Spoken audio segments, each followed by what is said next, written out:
सरकार जो है, माननीय नितिन गडकरी जी कल आए और अरबों की सौगात जो है इस छत्तीसगढ़ को दिए, बिन मांगे दिए।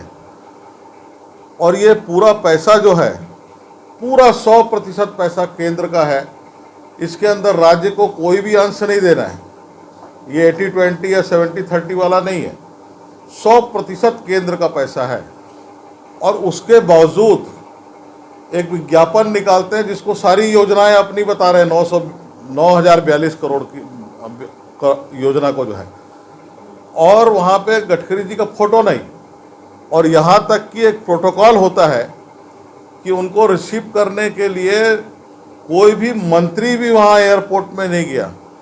तो ये अहंकार, दुराभाव की सरकार, केवल आरोप लगाना है, पैसा लेना है केंद्र से और उसको अपना बताना है। तो ये जो दोहरा चरित्र है, ये कल कांग्रेस का दिखा।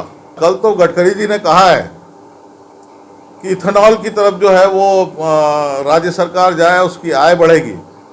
किसान जो है वो अन्न उत्पादन के साथ में जो है ऊर्जा का उत्पादक भी बनेगा। कहाँ है ये? आप जाइए ना, उसके पंप खोलने के परमिशन मांगिए ना। केवल इनके जितने जो भ्रम है फैलाने के जो तरीके हैं, वो कल जो है नितिन गडकरी जी ने उस सब पे विराम लगा दिया है। अब इनकी बोलती बंद है, काम करके दिखाए। उसके बाद में चिट्ठी लिखने से नहीं होता है, प्रस्ताव जाता है। मैं सांसद हूँ, जनता ने चुना है, और हम केंद्र की योजना रोकने के लिए सांसद नहीं बने, केंद्र की योजना लाने के लिए सांसद बने, चाहे सरकार किसकी भी हो यहाँ पर। लेकिन कितने प्रस्ताव दिए आपने? तो पहले अपने आप को देखे। आरोप से काम नहीं होता। छत्तीसगढ़ बहुत पीछे हो रहा है। बहुत सी केंद्र की योजनाओं का लाभ हमारे छत्तीसगढ़ के भाई बहनों को नहीं मिल पा रहा है। इससे हम भी दुखी हैं। गडकरी जी ने कहा है प्रस्ताव भेज दीजिए, मैं स्वीकृत कर दूंगा। रायपुर से दुर्ग तक का मैं चला दूंगा। आपका जो है रोपवे जो है बस है, गडकरी जी ने खुद कहा है उसके अंदर में काम करे ना, प्रस्ताव भेजे और उनके प्रस्ताव के ऊपर में जो है गडकरी जी पूरा पैसा देंगे। इस बात को कहा है उन्होंने। करे आगे बढ़ के। अब काम करने का समय, अब आरोप लगाने का समय नहीं है। भारतीय जनता पार्टी ने, हमारे शीर्ष नेतृत्व ने यह तय किया है कि जो सबसे कमज़ोर बूथ हैं लोकसभा के अंदर, उन 100 बूथों को जो है हम चिन्हित करें, और साथ में सारे बूथों के अंदर में हमारे कार्यकर्ता जाएं, वहाँ पे लोगों से बात करें, केंद्र और राज्य की योजनाएं जो है उसका लाभ मिल रहा है कि नहीं मिल रहा है। जिस प्रकार से अभी आकांक्षी जिलों का जो है, जो छत्तीसगढ़ में 10 जिले हैं, उसका 10 मंत्री जो है उसका समीक्षा कर रहे हैं। इस पर भी कांग्रेस उंगली उठा रही है कि मंत्री आ रहे हैं, कुछ दे नहीं रहे हैं। तो आज समीक्षा कर रहे हैं कि केंद्र की क्या योजनाओं का लाभ मिला और क्यों नहीं मिला, ये दोनों चीज़ों का। और अगर मान लीजिए केंद्र की कोई योजना का अगर यहाँ पे अंश नहीं आया है तो उसको देने का काम करेंगे। आरोप लगा रहे हैं कि जो है वो हम धर्म के आधार पर चल रहे हैं। ये धर्म के आधार पर नहीं है। एक कॉलम है उसके अंदर में कि वहाँ पे अनुसूचित जाति, पिछड़ा वर्ग, आदिवासी, ये सब वर्गों के लिए जो है केंद्र की योजनाएं बनी है। उन योजनाओं का लाभ उन व्यक्तियों को, उस जाति के रहने वाले व्यक्तियों को मिला है कि नहीं मिला है, और नहीं मिला है तो क्यों नहीं मिला है।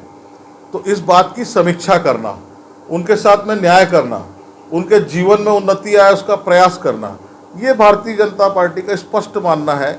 इसको तोड़ मरोड़ कर जो है एक सांप्रदायिक रंग देना, इसको मैं दुर्भावना का एक प्रतीक मानता हूँ। और ये दुर्भावना वाली सरकार जो है वो अपनी आदतों को सुधार ले, ऐसा मेरा आग्रह है। बाबा साहब ने संविधान के अंदर में एक व्यवस्था दी है, आरक्षण की व्यवस्था। उस आरक्षण के अंदर में अनन्य समाज, अनेक धर्म के लोग हैं, उनके साथ में न्याय हो, उनके जीवन में उन्नति और प्रगति आए, इस बात का संविधान के अनुरूप जो है वो भारतीय जनता पार्टी काम कर रही है। इसको जो है दूसरा स्वरूप देकर इस छत्तीसगढ़ की फिजा को बिगाड़ने का कांग्रेस काम कर रही है। और हमारे यहाँ किसको टिकट मिलेगी, किसको नहीं मिलेगी, इसकी चिंता मत करें भूपेश बघेल जी। आपके यहाँ जिसको मिलेगी वो सब हारने वाले हैं, आपके कर्मों के कारण हारने वाले हैं। और जो ये कर्म है सरकार के 3.5 साल के अंदर में कि छत्तीसगढ़ में जो अपराध बढ़ा है और अपराधियों को लग रहा है मेरी सरकार है, ये छत्तीसगढ़ के लिए एक दुखद स्थिति है। और इस स्थिति के अंदर में जनता के अंदर में आक्रोश है, हर वर्ग अपने आप को ठगा हुआ मान रहा है। कोई भी कर्मचारी ऐसा नहीं है जो सड़क पर नहीं हो, सारे कर्मचारी वर्ग सड़क पर खड़े होकर आंदोलन कर रहे हैं, न्याय मांग रहे हैं। लेकिन ये सरकार इस चिलचिलाती धूप के अंदर में, जो पानी के अभाव के अंदर में जो कर्मचारी बैठे हैं, उनकी चिंता न करने के बजाय जो है आरोप प्रत्यारोप में जूझ रही है। भूपेश बघेल जी पहले अपना खाता निकाल कर देखें कि कौन कौन से जिले के अंदर, आकांक्षी जिले के अंदर केंद्र की योजना आई है, और जो केंद्र की योजना है उसको कितनी योजनाओं को भूपेश बघेल जी ने रोका है और या फिर नाम बदला है।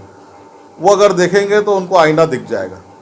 प्रधानमंत्री आवास का पैसा 11,000 करोड़ रुपया लौटा दिया, जो गरीब आदमी के सपने को भंग कर दिया।